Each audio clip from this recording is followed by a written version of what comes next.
السلام عليكم ورحمة الله وبركاته. ازيكم يا حبايبي؟ عاملين ايه؟ وحشتوني جدا جدا جدا. معاكم قناة سدرة.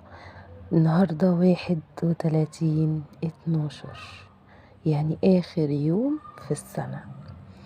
يا رب السنة الجديدة اللي داخلين عليها تبقى أحسن من السنة اللي هنختمها إن شاء الله، ويا رب تعود علينا بالفرح والسعادة والهنا وراحة البال.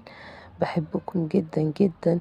ما تنسوش تشتركوا في القناة وتفعلوا زر الجرس عشان يوصل لكم كل جديد، وتكتبوا لي كمان في الكومنتات انتوا بتتابعوني من اي بلد. كومنتاتكم بتحفزني، بتديني ثقة في نفسي كبيرة قوي قوي قوي. بحبكم كلكم. والنهاردة معانا برج العذراء. قبل ما نبدأ الفيديو ما تنسوش تصلوا على النبي في الكومنتات، وتكتبوا لي انتوا من اي بلد بتتابعوني. هسيب لكم رقم الواتساب للقراءات الخاصة في عنوان الفيديو، اللي محتاج اي حاجة يخش يكلمني على الواتساب وانا هرد عليه، مش هتأخر عليكم طبعا. تعالوا نسمي الله ونبدأ البرج. بسم الله بسم الله بسم الله.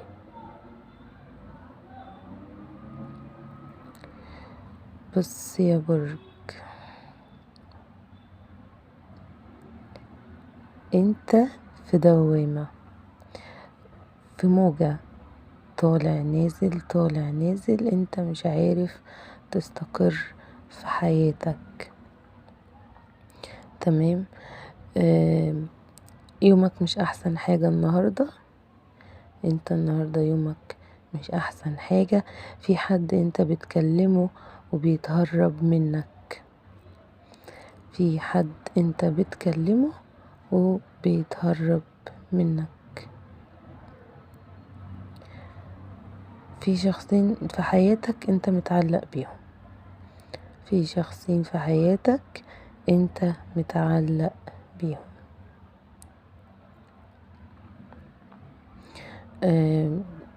ممكن الشخصين دول يكونوا امك واختك، امك ومثلا الشخص العزيز عليك، الطرف التاني من الطرف العاطفي. تمام. انت على طول بتحس ان في حاجة مسكك من رقبتك. تمام. في على طول حاجة انت بتحسها ان هي مسكاك من رقبتك، انت مش عارف تتحكم فيها.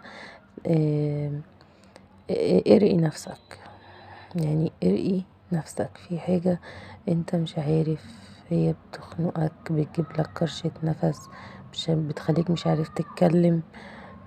ارقي نفسك. تمام. في دمعة على طول في عينك. في دمعة على طول في عينك لطريق انت كنت عايزه بس معرفتش توصل له.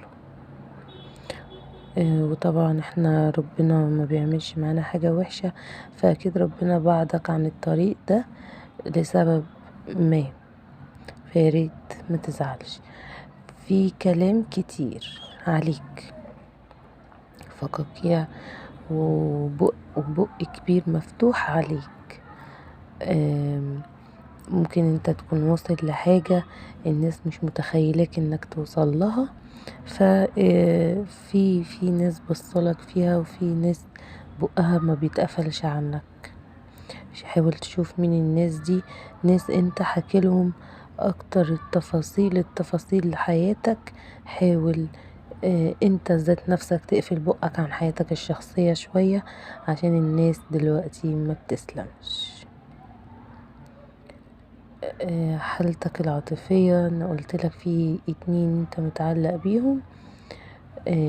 لو منهم شخص انت مش عارف توصله معلومة ان انت بتحبه، حاول توصله له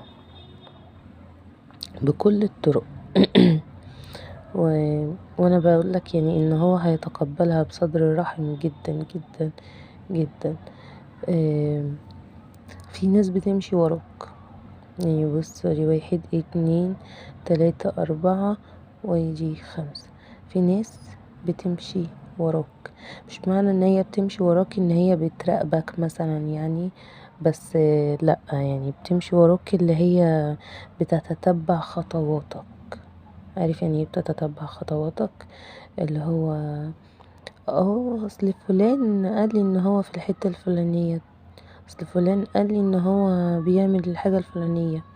5 اشخاص انت حكيلهم تفاصيل حياتك كلها. عشان كده بقولك حاول تقفل بقك شوية عن حياتك الشخصية.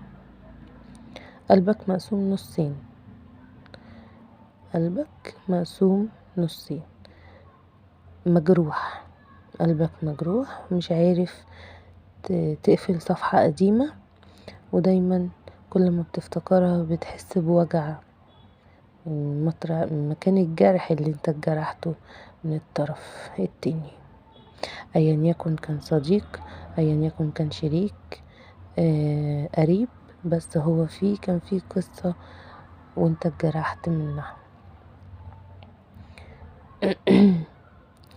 يا ريت اتمنى ان انت تقفل بقك شوية عن حياتك الشخصية. الناس حرفيا مش سايباك في حالك. اشوفكم يا حبايبي في فيديو جديد، هسيب لكم الرقم بتاع الواتساب للقراءات الخاصة، واشوفكم في فيديو جديد، وكل سنة وانتم طيبين، والسلام عليكم ورحمة الله وبركاته.